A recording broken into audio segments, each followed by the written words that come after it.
Welcome to the Crazy Chicken People podcast. If you're crazy about chickens, then you're in the right place.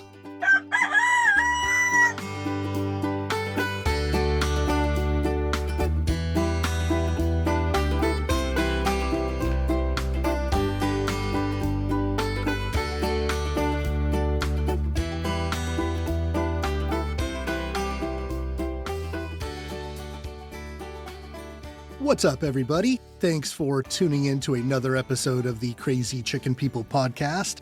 It is great to be back at it after taking that week off for what was a much-needed vacation with the family.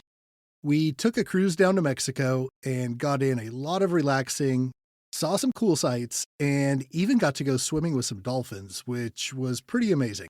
And while walking around, I picked up a few cool little rooster trinkets at the flea markets, where I also saw something that really caught my eye and got me thinking, this might be something I can set up at home pretty easily that my chickens will get even more spoiled on. And I'll talk about that a little bit more at the end of the show, as well as a question I had emailed to me by a listener that isn't exactly about chickens, but does go back to some things I've mentioned on the show before. So anyways, it was an awesome trip. We had a great time. But by the end of it, I was ready to get back to Rosie and the chickens and all the other animals back at home, where, thanks to my brother being willing to come over every day and check up on them, I found that everybody was safe and happy when we did get back. We even found that one of our silky mamas had hatched out a couple babies, which was really cool to come home to. So getting into this week's show, I had to switch gears a little bit and go with a topic that I had planned to do later that I've been working on for a while, because the one I wanted to do this week is taking me way more time to research than I thought it would. I'm still going to do that one, and I think it'll be a great episode, but I need some more time to get it all together. Instead, we're going to go back to the well of helping to improve our chickens' overall health by making sure that their diet is providing everything they need and at the time that they need it. Important nutrients like protein and calcium that you might need to supplement into your chicken's diet from time to time has been covered quite a bit.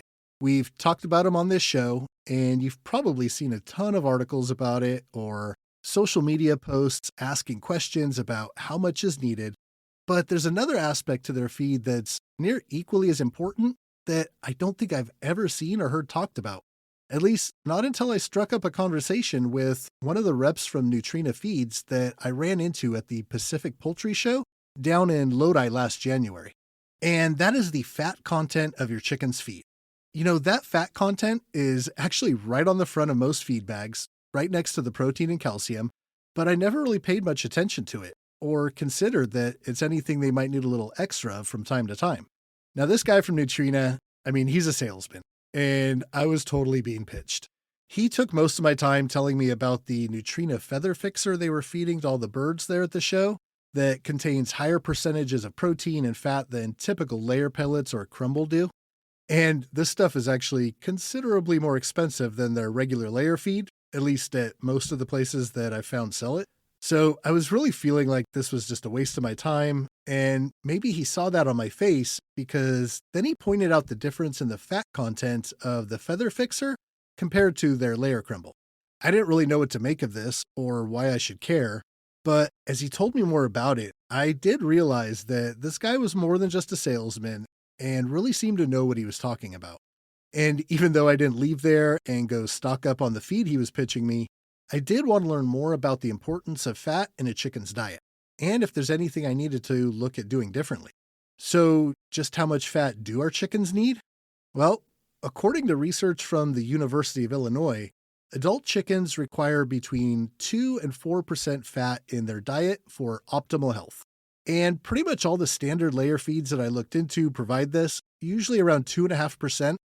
Now, there's some studies out there I read that said 5% fat is optimal, but the consensus seemed to fall in that 2 to 4% range. And factors like the breed of chicken or environmental conditions can play a part in just how much fat your chicken needs at different times of the year. So before getting into how we can gauge when your chickens need a little extra or how to supplement it, we should talk about exactly how your chicken's body utilizes fat and what can happen if they don't get the right amounts.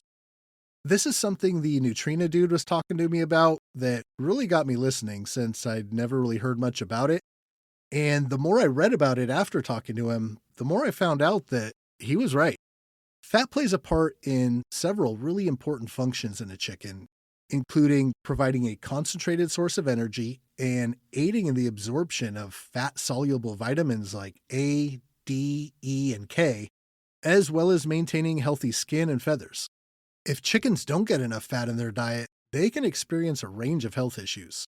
For example, a deficiency in essential fatty acids can lead to poor feather quality, reduced egg production, and even cause dysfunctions in their immune system. And chickens that aren't receiving enough fat may struggle to maintain body heat during colder weather, leading to an increased chance of frostbite or other cold related injuries. And while that 2.5% fat content in your layer feed definitely helps with all this, while also adding a little flavor and helping the feed to not get real dusty, it may not always be enough. So let's talk about how variations in the seasons can also play a part in the fat requirements of your chicken. During the colder months, chickens can benefit from a little extra fat to help them maintain body heat and energy levels. This is especially important for breeds that aren't as cold hardy, like maybe Silkies or Polish. And fat sources like black oil sunflower seeds, mealworms, and cracked corn can be excellent additions to their diet during the winter. Now, in the warmer months, when chickens are more active and hopefully spending more time foraging, their fat requirements may decrease a little bit. It's still important that they get enough to support egg production and their overall health, but that's pretty well taken care of through their normal diet of layer feed and hopefully some foraging. When it comes to sourcing fat supplements for our chickens, it's important to choose a high quality option that provides the necessary nutrients. The fat content of their feed is typically highly processed, which does cause it to lose a little bit of its nutritional value. So, using some higher quality supplements can help to offset this. According to the American Poultry Association, some of the best sources of dietary fat for chickens include black oil sunflower seeds. These are high in healthy fats and protein. They also provide essential nutrients to support chickens' health, and these seeds are sure to be a favorite among your flock. Mealworms are more than just a tasty treat, as they're packed with protein and fat, making them another great option for supplementing fat in your chicken's diet in a healthy way. And during the winter, it also comes with that extra protein, which makes it a really good treat in the cold. Flaxseed is high in omega-3 fatty acids, highly beneficial for a chicken's overall health, and can help keep your chicken's feathers shining and their eggshells strong. And you also have some options that might come right from your leftover kitchen scraps that can help supplement fat without having to go out and buy anything extra. Foods like fish, olive oil, eggs, Greek yogurt, and if you keep peanut butter around that doesn't have a bunch of added sugars or unhealthy oils, you can give them a little bit of that from time to time too. You might consider mixing it up with something so they're not trying to just choke it down straight. Maybe mix it up with some crumble until it turns into little balls that they can peck at and get down a little easier. Just keep in mind that while fat is essential for our chicken's health, it's also very important to find balance and not overdo it. Too much fat can lead to obesity and other health issues, so moderation is key.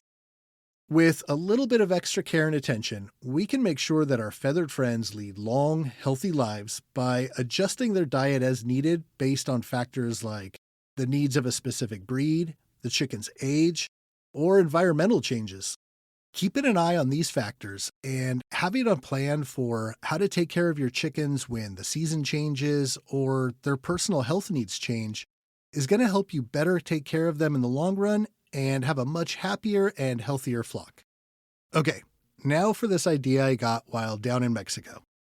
I'm not exactly sure why this person had a worm farm out with all the other street vendors, but it reminded me of when I had the kids out collecting them in the rain and how fun it was feeding all those worms to the girls. I've watched videos on setting up a stacked system for breeding mealworms before, but it seemed like more work than what I was really wanting to do. However, growing earthworms seems like a pretty simple thing from what I've looked at so far. The setup I saw down south was nothing more than a 55-gallon drum that had been cut in half down the middle with enough dirt and organic matter to keep them fed. Hard to say if it was really deep enough to keep that dirt on the bottom moist enough to keep the worms alive during the hot summer. But I guess that a little water here and there, and maybe keeping that farm in a shaded or cool area would help. But once you get it set up, there's not much to it other than adding some food to the dirt from time to time. I did find a page that showed some pretty simple directions for setting these up and even talks about a few different species of worms that you can choose to grow depending on the climate you live in. From what I've read, it can take a couple of months to get the breeding cycles going, but once you have an established colony in there, they should multiply their numbers by double every 60 days or so and give you another free way to provide your chickens with some tasty, healthy snacks that they'll really enjoy going after. And it could be a fun project for you to do or something you could do with your kids. I'll put a link to that page in the show notes, and I'll make sure that it actually sticks this time. I know the last time I said I'd do that, I guess the link didn't actually post, and I'm not sure what happened there, but I do appreciate hearing from those of you that brought it to my attention. Okay, I did want to address a listener question I got emailed. Usually I'll just respond back in an email or on Messenger or on Instagram or wherever I get these, but I thought this one was pretty funny. I know I've dropped some little comments here and there without ever really getting into it, but a listener named Dave asked me if I really believe in all the conspiracy theory stuff that I mention, or if I just throw it out there to be funny. The most honest answer I can give is yes, to both. I don't want to make it out like I'm a full-on tinfoil hat crazy person, but most of the stuff I mention, I at least kind of believe in. The aliens for sure. Not sure if I've talked about Bigfoot. Don't really believe in that one, but I'd sure like to think it's real. And of course, all the government control stuff. So, yes, I guess I am a little bit of a conspiracy theorist, if that's what you like to call it. That's a term that was actually invented by the CIA to make people who want to talk about the truth sound crazy. All right, there's another little bomb I had to drop. But yeah, I'm into that stuff. If I had more time, I would do a podcast just about those things. I just really find it interesting. Okay, now you guys know a little bit more about me, about how crazy I might actually be. And hopefully that doesn't cost me any listeners. Okay, guys, that wraps up today's episode. I hope you gained some insights into the importance of fat in a chicken's diet and how we can help our feathered friends to get the nutrition they need. As always, thank you for listening. I look forward to doing it again next week, and I'll talk to you then.